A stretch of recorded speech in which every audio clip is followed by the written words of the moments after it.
Embora eu vou falar um pouco aqui do assunto do meu livro, eu pensei em um tema específico para o sermão. E o tema é a missão à luz dos mandatos fundamentais da criação. Então a gente vai pensar a missão, os aspectos da missão, mas à luz daqueles mandatos, aqueles 3 mandatos que a gente vê ali na narrativa de Gênesis, ali nos primeiros capítulos de Gênesis, certo? Então a missão à luz dos mandatos fundamentais da criação. Quando a gente abre a Bíblia, né, os primeiros 2 capítulos da Bíblia, né, capítulo 1 e 2 de Gênesis, que é o primeiro livro, né, das Escrituras, o que a gente vê ali? Há uma narrativa dos atos de Deus. O que demonstra para nós ali? As narrativas dos atos de Deus em criar todas as coisas. Esses capítulos, quando nós falamos sobre ele, nós chamamos de narrativa da criação. Então, o capítulo 1 e 2 de Gênesis é a narrativa da criação. É mais conhecido assim, né, como narrativa da criação. E lá nesses 2 capítulos, capítulo 1 e 2, a gente vê o narrador, que ali no caso é Moisés, né, que está narrando essa história, ele apresenta a criação de Deus a partir de uma perspectiva geral. Ele parte de uma perspectiva geral para uma perspectiva mais abrangente. Então, o que ele fala? No princípio, Deus criou céus e terra. Ou seja, isso é uma perspectiva geral da criação. Depois, mais na frente, ele vai começando a destrinchar um pouco o que seria esses céus e terra. Porque quando o narrador está falando sobre Deus criando os céus e terra, o que ele está querendo dizer? Que Deus criou tudo. Deus criou todas as coisas. É uma maneira de dizer que o Deus da criação é o Deus que cria todas as coisas que estão existentes, visíveis ali, foram criadas por Deus. Então, primeiro ele fala de maneira mais geral, depois ele especifica um pouco mais o que seria essa criação.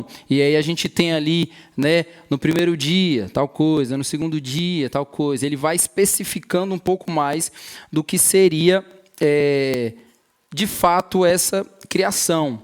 Mas não sei se você já parou para ler bem esses 2 capítulos ali, capítulo 1 e 2 de Gênesis. Se você observar bem aqueles 2 capítulos ali, mesmo que essa narrativa ela nos apresente características, detalhes da criação de maneira mais específica e não tão somente geral, ainda assim você vai perceber que são poucos os detalhes. São poucos os detalhes que tem ali. Tem falando que criou tal coisa, mas ele não se aprofunda mais naquilo que ele está dizendo que criou. Isso tem uma razão específica. O narrador está escrevendo para um povo que vive um cenário muito diferente, onde a natureza, a criação, naquele contexto ali, se faz como deuses para as pessoas.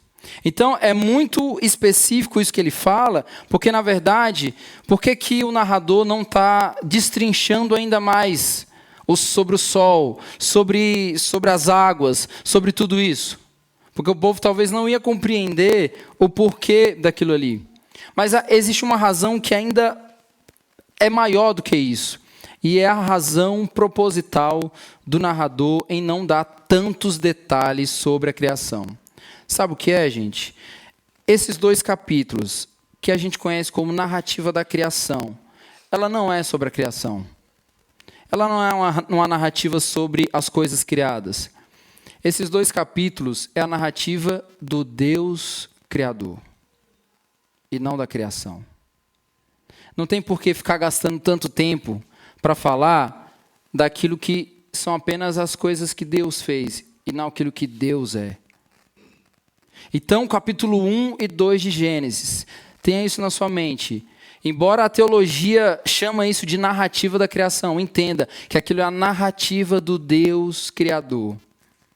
O Deus que é o Senhor sobre todas as coisas. Esses 2 capítulos estão apontando para isso. Essa é a primeira grande verdade que a gente tem na Bíblia. Qual que é o primeiro atributo de Deus apresentado na Bíblia? Que ele é Criador. Nós temos tantos outros atributos que nós conhecemos sobre Deus. Ele é santo, maravilhoso, gracioso, né? E aí a gente pode ficar aqui um dia todo falando sobre os atributos de Deus. Mas o primeiro, o fundamental, é que Ele é o Criador. Essa é a primeira sentença do texto bíblico. No princípio, você sabe muito bem que essa palavra princípio no original, ela tem uma indicação que aponta para aquilo que João vai falar lá no capítulo 1 do seu evangelho, né? Do verbo, ou seja, no princípio, em Cristo Deus criou todas as coisas. Essa é a primeira grande sentença da Bíblia. Ou seja, a história da narrativa da criação, na verdade, é a história do Deus que cria.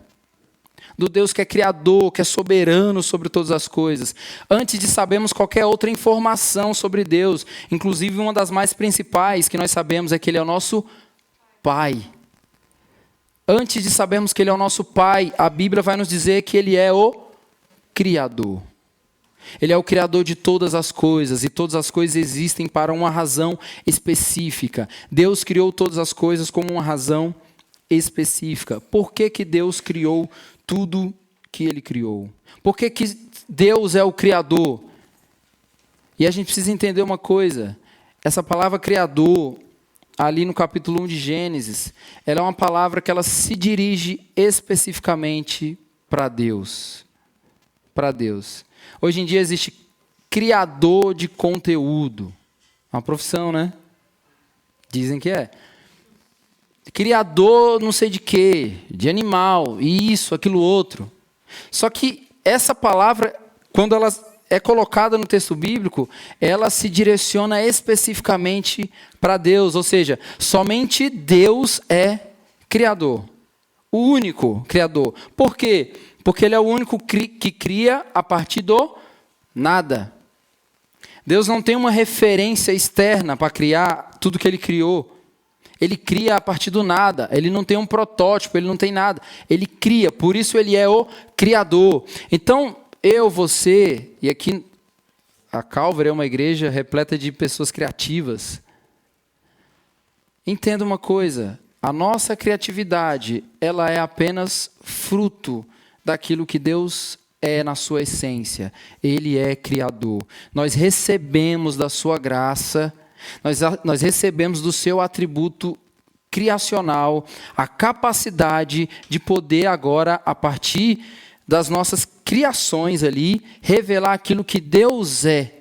Porque Ele é Criador. E Ele criou o mundo. Ele criou todas as coisas. Ele criou tudo aquilo, aquela listinha que o narrador, que Moisés coloca no texto bíblico, dizendo que Deus criou.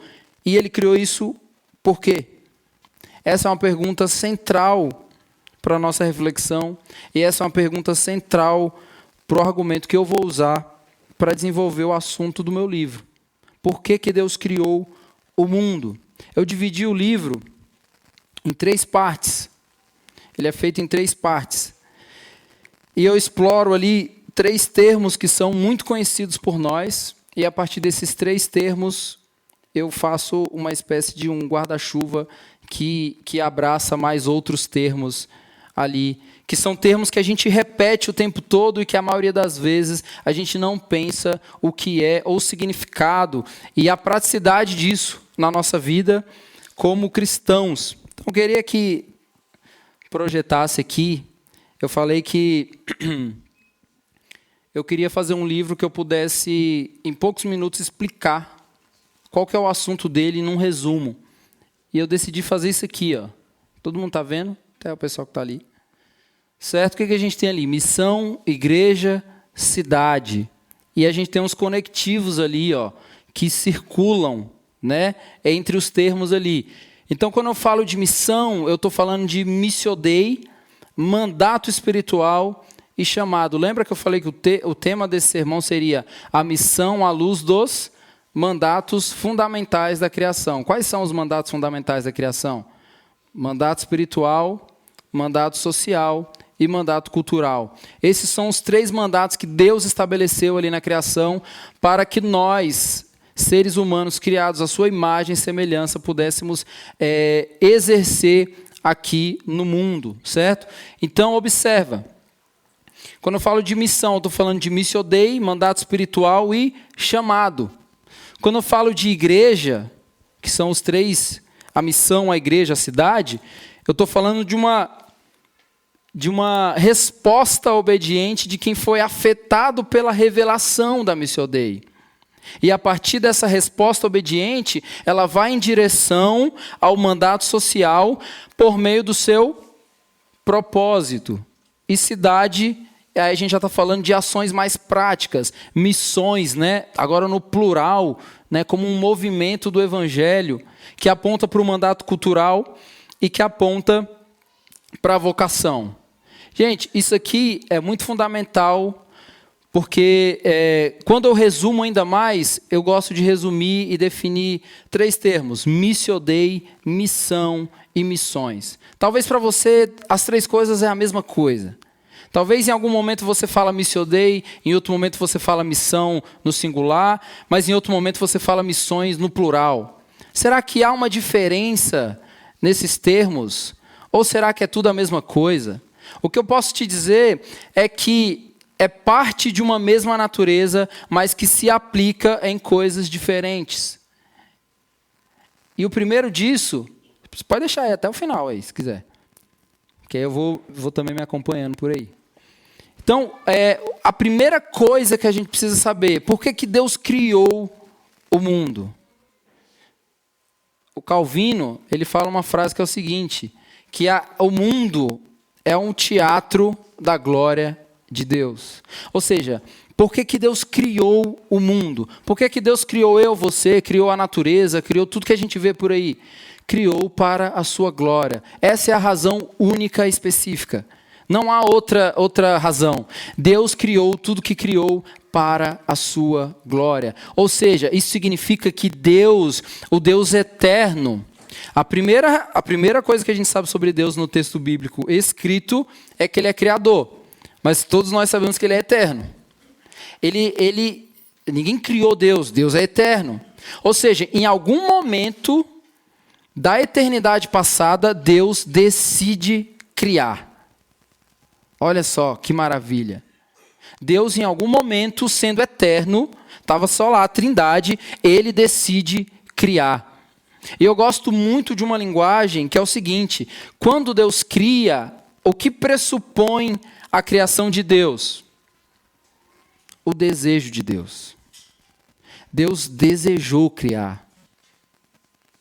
A gente precisa de fé para entender o aspecto do desejo de Deus. Porque desejo é uma palavra que, para nós, é uma palavra que foi muito mal usada. Então, quando você fala sobre um Deus desejoso, parece que isso não pega muito legal para um Deus que é santo. É ou não é?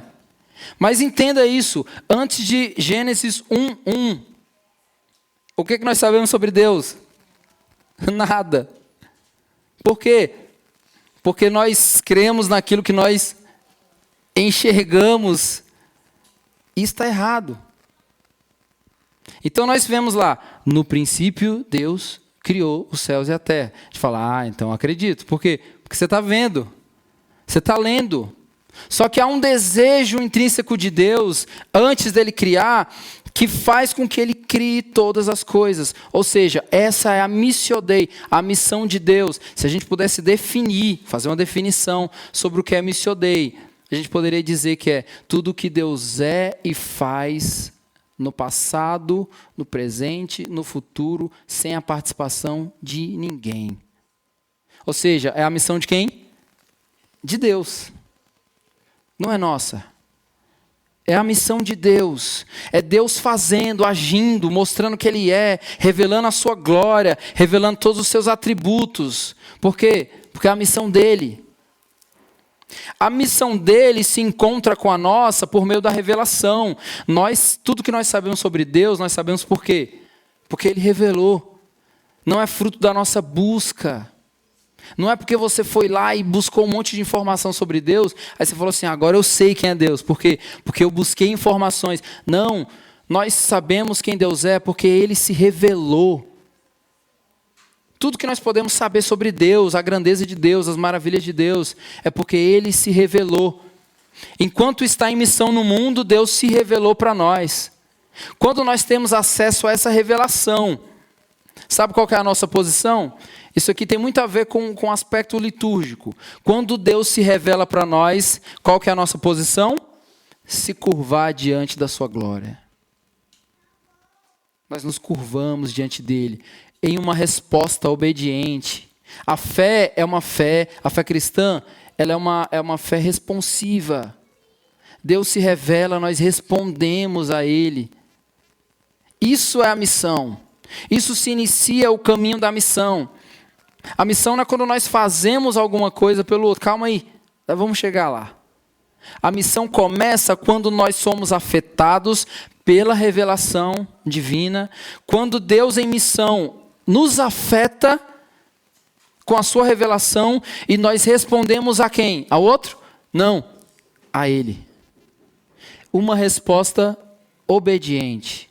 Quando nós respondemos de maneira obediente a Deus, agora nós vamos aonde? Para o outro. Entende esse caminho? Deus vem até nós, nós respondemos a Ele e depois vamos ao outro. Porque Deus é glorificado quando nós sabemos fazer esse caminho.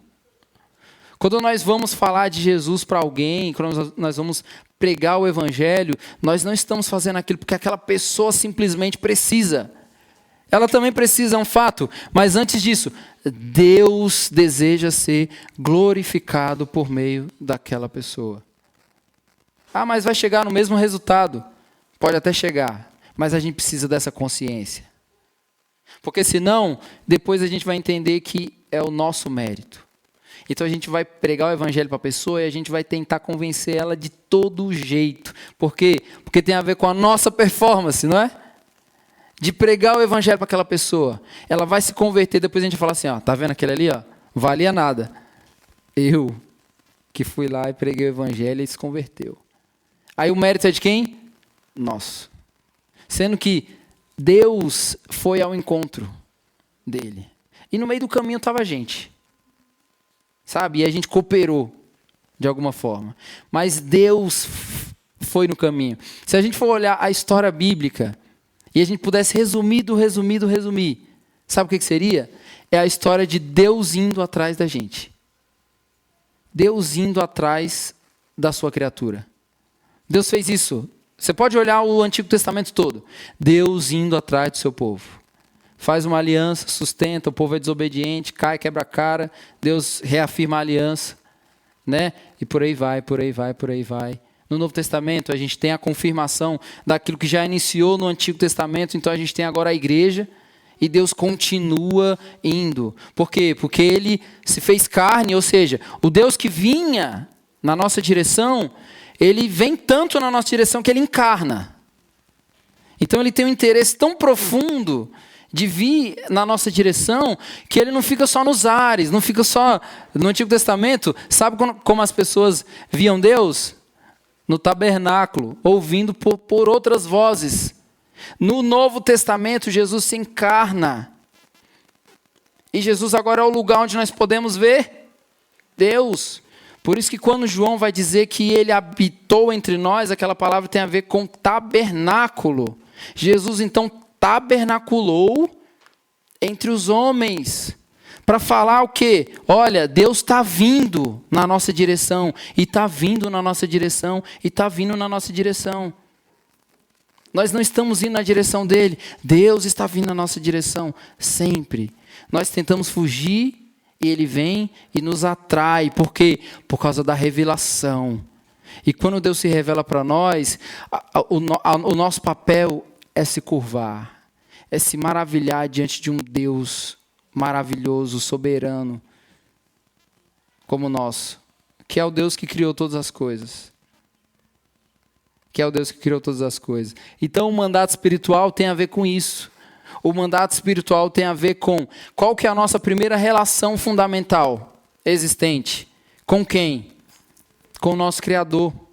Se nós não tivermos uma relação fundamental com o nosso Criador, pode esquecer todo o resto. Pode esquecer que a gente não vai conseguir desenvolver relações aqui, interpessoais. Pode esquecer que a gente não vai conseguir casar, ter filhos, pode esquecer. Se a gente não conseguir perceber que a nossa primeira relação fundamental, que orienta e governa todas as outras, tem a ver com o mandato espiritual. Mandato. Você sabe o que é mandato? Não é um conselho. Mandato não é assim, ó, gente, faz o seguinte, se der, se relacione comigo, Deus falando com a gente. Quando sobrar tempo lá na sua semana, você se relaciona comigo. Não, é um mandato. Nós fomos criados e a gente vai olhar para o texto bíblico e entender isso. Olha só, o que diz, eu queria que você abrisse sua Bíblia aí em Gênesis 2, 7.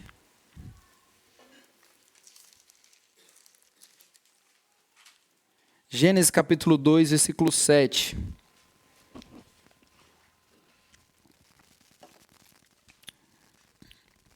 Eu vou ler aqui na NAA, se você tiver uma versão diferente, não tem problema. Olha o que o texto diz aqui.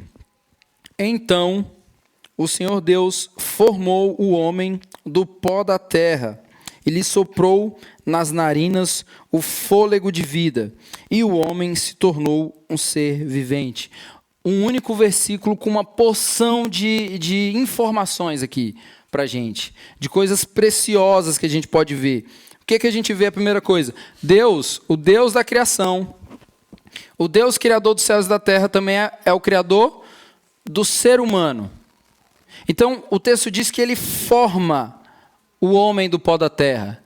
Ele não dá vida logo de cara, ele forma. E aí, a gente está falando de um Deus que é o criador.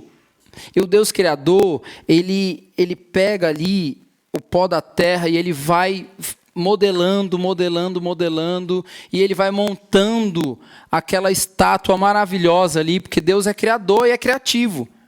Então imagina aí, que isso daqui que Deus está fazendo é uma grande obra de arte.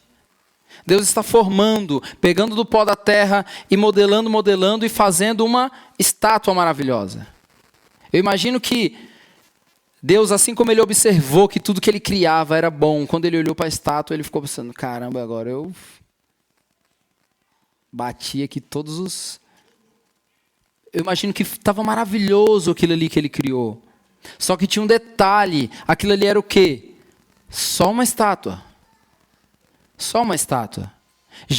Aquilo já apresentava as obras da mão de Deus, já apresentava a beleza de Deus, mas era apenas uma estátua.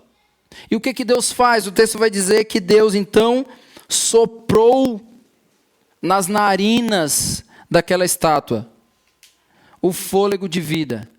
Deus então soprou aquilo que era de dentro dele, ou seja, da sua essência. O Deus criador é o Deus da vida, então ele sopra para dentro da estátua aquilo que aquela estátua ainda não tem e ela passa a ter. Só que há detalhes muito importantes daquele sopro divino, porque Deus está soprando para as narinas daquela estátua anseios, desejos, fome, necessidade. Tudo que nós seres humanos temos e nascemos com isso. Todos nós, quando nascemos, nós nascemos com necessidade, fome, anseio, desejo. Todos nós nascemos assim. Por quê? Porque Deus nos fez assim. Deus soprou então tudo isso para dentro das narinas daquela estátua. Por quê? Porque qual que é o interesse de Deus? Agora essa estátua vai se tornar um ser vivente, algo criado à minha imagem e semelhança. Alguém que tenha fome, anseio, desejo, necessidade. De quê? Do próprio Deus. Então, aquela estátua se torna um ser vivente porque Deus coloca para dentro dela algo que faz com que um ser humano se torne um ser humano. E qual que é o problema disso tudo? Isso aqui é maravilhoso. Imagina aí, o que aquela estátua é agora? Um ser humano cheio de fome, cheio de anseio, cheio de necessidade do Criador. O salmista vai dizer que nós temos que ter fome de Deus. Fome de Deus, sede de Deus, anseio pelo Criador. A estátua não tinha, quando aquilo vira um ser humano, agora tem. anseio, fome, necessidade pelo Criador. O que acontece? Quando o pecado entra no mundo, o que acontece? A fome, o anseio, a necessidade não sai, mas muda de aspecto.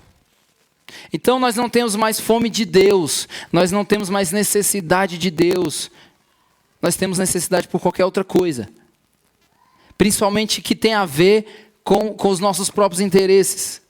Mas nós perdemos aquilo que Deus deu para o ser humano quando ele se tornou de fato humano. Fome, anseio, necessidade do Criador, de Deus. O ser humano é criado a partir daqui. Ou seja, a partir dessa realidade, o ser que antes era uma estátua se torna alguém que é criado. Isso aqui tem a ver com o que nós chamamos de chamado. Qual que é o seu chamado? Você já fez essa pergunta? O meu chamado é ser missionário. O meu chamado é ser pastor. O meu chamado é ser presbítero. O meu chamado é ser isso, aquilo, outro. Não, o chamado bíblico é o chamado à existência. Deus chamou aquela estátua para a existência. Antes era o quê? Uma estátua, agora é um ser vivo. Ser chamado por Deus é estar vivo. É estar vivo para viver para a glória de Deus. Qual que é o propósito da nossa vida? O meu propósito não é comprar um carro. Isso pode ser um objetivo. O meu propósito não é comprar uma casa, não é fazer uma viagem. Isso não é propósito. A gente não vai ver em nenhum lugar da Bíblia ela dizendo que o nosso propósito são essas coisas. Por quê? Porque não é. Qual que é o nosso propósito? Tendo sido chamado do pó da terra, a partir do sopro nas narinas, nós agora vivemos como uma resposta obediente ao Deus da revelação. E qual que é o propósito de existir então? Por que Deus soprou nas narinas? Por que agora existe um ser e não mais uma estátua? Para que esse ser agora represente toda a humanidade. Você sabe que a palavra Adão significa humanidade. Ou seja, a partir daquele homem ali, a partir daquele homem, Deus está criando um projeto grandioso para a história. A partir daquilo que está acontecendo ali. Não poderia ser uma estátua, tinha que ser um ser criado à sua imagem e semelhança. Então, qual que é o propósito da minha e da sua vida? Existir, viver para a glória de Deus. Aquilo que os poetas gregos falavam e que Paulo citou lá em Atos 17. Pois nele vivemos, nos movemos e existimos. É para isso que nós existimos. Nós fomos chamados para um propósito que é viver para a glória de Deus. Viver para a glória de Deus. Então entenda isso. Deus se revela para nós. Nós respondemos de maneira obediente a Ele. Porque nós fomos chamados por um propósito. Para vivermos agora uma vocação.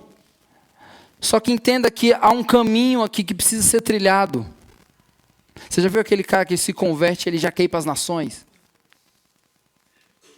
Você já viu os artistas, né, do nosso país que se convertem? No outro dia eles estão lançando um álbum evangélico. E eles já estão com a agenda cheia para cantar em toda a igreja, até na esquina tá cantando. Por quê? Porque não entende o processo. A vida na missão, ela precisa de um processo. Não é simplesmente eu tenho uma vocação, então eu preciso ir lá e fazer isso. Há um processo. A vida em comunidade é o que molda para que nós possamos viver o processo da missão. Então imagina aí, Deus criou Adão, fez dele agora um ser vivente, não mais uma estátua. Se Deus não fosse um Deus comunitário, um Senhor da comunidade, Adão teria ficado lá. Aí o que Deus faz depois? O Adão está muito sozinho. E não é bom que o homem viva só. Não foi isso que Deus falou? E ele criou uma mulher a partir daquilo ali, para viver com Adão. Ou seja, Adão precisava primeiramente de um referencial divino de relação para que ele pudesse depois exercer o mandato social. Por que Deus não pegou Adão e criou junto com Eva? Criou um primeiro, depois criou outro. Porque Adão precisava de um referencial relacional que tem a ver com o mandato espiritual. Primeiro você se relaciona com Deus, sem interferências. Imagina aí, Adão não tinha nenhuma distração, gente. Não era para ter nenhuma distração na relação dele com Deus. É ele Deus. Olha que maravilhoso. Sem ninguém chamando, criança chamando. Muda o desenho aqui na televisão. Nada, nenhuma distração. Adão e Deus. Aí depois Deus cria a Eva. Para quê? Para que Adão entenda de fato o que é uma relação. Só pode entender o que é um mandato social quem entende o que é um mandato espiritual. Só pode ir até o outro quando primeiro se vai até Deus, quando se estabelece uma relação com Deus. E o mandato social, para nós, é a vida na comunidade. Ah, mas a minha igreja não pensa em missão. Vocês estão vivendo em comunidade? Nós já estamos vivendo em missão. Porque a missão não começa quando a gente sai dali para lá. É quando nós olhamos e observamos e percebemos o outro aqui, agora. Se você não percebe o seu irmão aqui agora, a cidade não precisa de você. Ninguém lá fora precisa. Se o seu irmão está passando despercebido aqui agora, o mundo não precisa da nossa mensagem. Porque a nossa mensagem ela é seletiva. Entende esse caminho? Jesus foi muito claro quando ele foi convocar os apóstolos. O texto vai dizer ali com muita clareza. Primeiro Jesus chamou para enviar? Não. Chamou para si. E eu imagino que quando o texto coloca ali que Jesus chamou para si, ele não está chamando para si para reunir e falar uma coisa para eles e enviá-los. Não, chamou para viver com ele primeiro. Para que nesse processo de viver com ele, o povo fosse enviado. Quando a gente vai ver lá Atos, no texto que o Espírito Santo manda separar Paulo e Barnabé, o que aquele povo estava vivendo? Em comunidade. Deus deseja fazer muitas coisas por meio de nós nessa cidade. Mas Ele não vai nos direcionar se a gente não entender que primeiro nós precisamos estar juntos. Olhando um para o outro. Percebendo a necessidade um do outro. Os domésticos da fé que Paulo vai falar. Os domésticos da fé. E depois, tendo essa relação estabelecida com Deus e no mandato social, aí o mandato cultural é o processo natural. Aí nós não vamos mais como indivíduos, mas como povo, porque Deus nunca chamou um indivíduo para a missão. Deus chamou o povo. Um povo. Quando a gente lê a Bíblia, entenda, essa aqui não é a minha e a sua história, é a nossa história. É a história do povo de Deus. Do povo de Deus. A gente tem que parar de ler a Bíblia achando que, nossa, olha o Moisés lá no passado escreveu isso aqui para mim. Especificamente para mim. Não foi. Foi para nós como povo. Quando a gente fala que a gente é corpo de Cristo, somos o povo de Deus. Percebe que a realidade bíblica para a igreja é sempre nas terminologias de comunidade. A igreja ela é uma noiva. Olha só. É uma relação. Que é a relação mais profunda que a relação de uma noiva que vai se encontrar com o seu noivo. Que é uma relação de mais intimidade do que isso. A igreja é um povo. A igreja é um corpo e o corpo precisa, os membros precisam do outro. Por quê? Porque Deus está formando em nós a imagem do seu Filho para que nós possamos agora cuidar do mundo de Deus. Não adianta plantar uma árvore e não cuidar do irmão. Mas se você cuidou do irmão, tem que plantar uma árvore depois. Entende a lógica? Se você adora a Deus, você tem que olhar para o irmão. Senão tudo que você fez foi cantoria. Não foi louvor. Entende? Então você louva a Deus, adora a Deus. O Piper, John Piper tem uma frase, aquele tempo ali é porque o tempo acabar, é? É, né? É 11 minutos, né? E é bem de propósito, fica bem na cara assim, né? Mas vai dar tempo, gente. Em nome de Jesus. Não sei se vocês já viram essa frase do Piper, muito conhecida. Ele fala que se só existe missões porque não há adoração. Você já viu essa frase do Piper, John Piper? Só existe missões porque não há adoração. Piper é inimigo das missões? Não. Ele está querendo dizer que se a gente entendesse o princípio da missão, seria outra coisa. O princípio da missão é a doxologia, é a glória de Deus. Se você ouvir alguém falando assim, a gente não faz nada pelos outros, fala, seu irmão, calma aí. Deus nunca nos impediu de que nós cantássemos para Ele.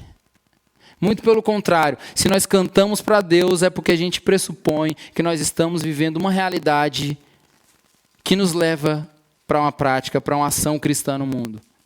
Nós somos reunidos por Deus como seu povo para sermos moldados e enviados. Quando nós acabamos o culto, né, Doug?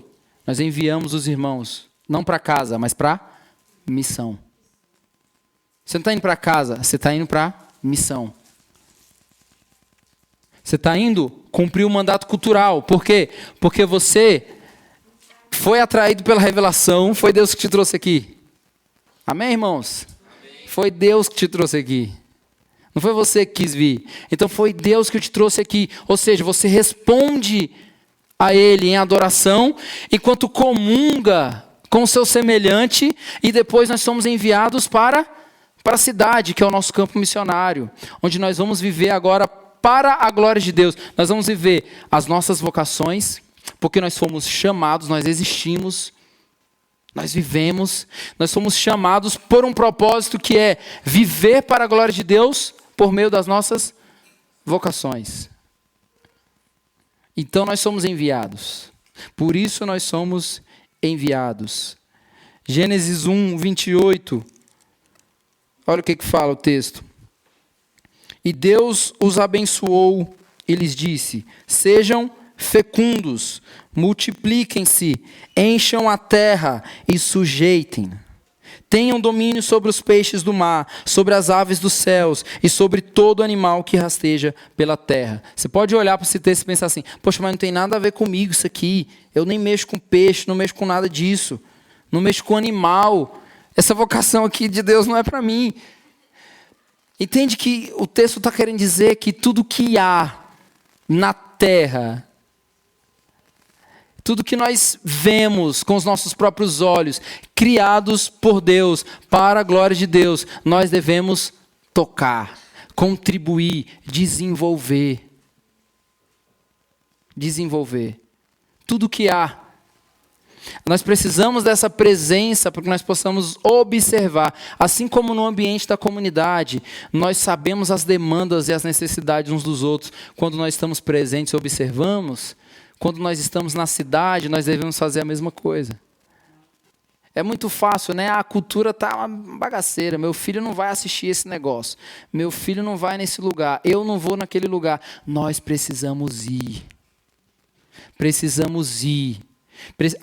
Esse mundo precisa da nossa presença. Nós somos sal da terra e luz do mundo.